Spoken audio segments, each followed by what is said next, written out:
আপনারা ইলেকশন করেন, হরতাল করেন, এই করেন সেই করেন, আমার কথাটা ছোট ভাই হিসেবে বিশ্বাস করেন। আমি কোন দলের মানুষ না, আমি সবার শুভাকাঙ্ক্ষী। এই বাংলাদেশ ঈসা আলাইহিস সালাম শাসন করবে, এই ভারত ঈসা আলাইহিস সালাম শাসন করবে, এই জেরুজালেম ঈসা আলাইহিস সালাম শাসন করবে, এই আরবের যত কান্ট্রি দেখতেছেন সবগুলো ঈসা আলাইহিস সালাম শাসন করবে। তার আগ পর্যন্ত আপনারা এই খেলা চালাইতে থাকেন, কোনো লাভ নাই, আস্তে আস্তে সব শেষ হয়ে যাবে। এখন একটা মজার প্রশ্ন, এই প্রশ্নটাই শেষ করি। ইমাম মাহদী আবার কখন আসবে? আমরা তো বুঝলাম ইমাম মাহদী আসবেন, তারপরে দাজ্জাল, তারপরে ঈসা আলাইহিস সালাম, তারপরে খেলাফত, এই তো। ইমাম মাহদী আবার কখন?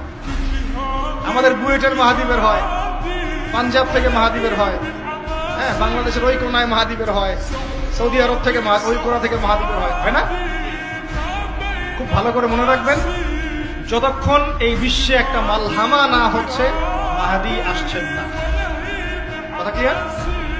এই বিশ্বে যতক্ষণ একটা মালহামা না হচ্ছে মাহদী আসছেন না। তিনি আসবেন ফাতিমা রাদিয়াল্লাহু আনহার বংশ থেকে। কার বংশ? তার আসল নাম মুহাম্মদ। কি নাম? তার নাক উঁচু, নাক একদম উঁচু, খাড়া, কপাল চওড়া, চেহারার গড়নটা আমাদের নবী সাল্লাল্লাহু আলাইহি ওয়াসাল্লাম।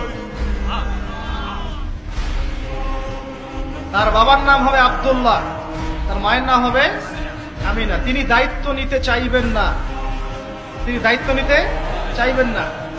তিনি দায়িত্ব না নেওয়ার জন্য মদিনা থেকে পালিয়ে মক্কায় চলে আসবেন। ভয়ে আমাকে দায়িত্ব দিও না, এই ভয়ে। ও তিনি আরবি ভাষায় কথা বলবেন, বাংলা ভাষায় না। এখনকার মাহাদিরা পাঞ্জাবি ভাষায়, বাংলা ভাষায় কথা বলেন, ঠিক আছে?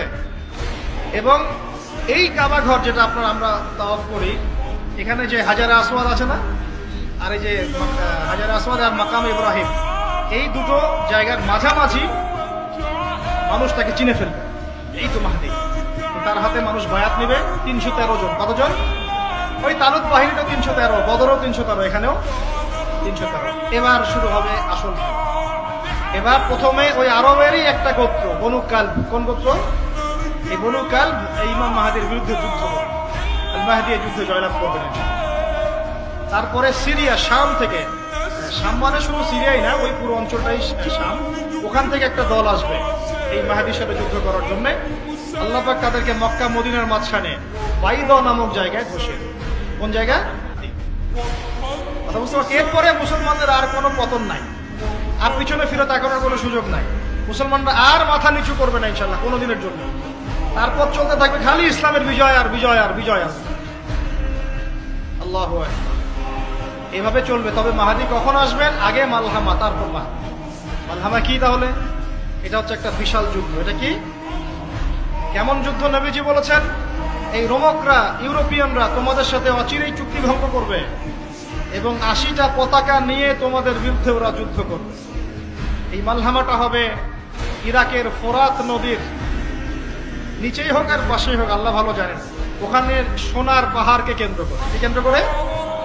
এই সোনা মানে সত্যিকারের সোনাও হতে পারে, অথবা তেলও হতে পারে, আল্লাহ ভালো জানেন। তেল তো এখন সোনার জায়গা দখল করেছে, করে নাই? এই বিশ্বে তো সোনা চলে না, কি চলে? তেল। তো এটাকে কেন্দ্র করে যুদ্ধ হবে।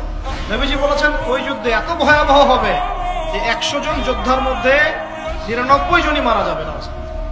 একটু মাথা খাটান যে এমন কোন যুদ্ধ কি হয়েছে পৃথিবীতে যেটাতে 100 জনের মধ্যে 99% মারা গেছে? তার মানে এটা হয়নি এখনো।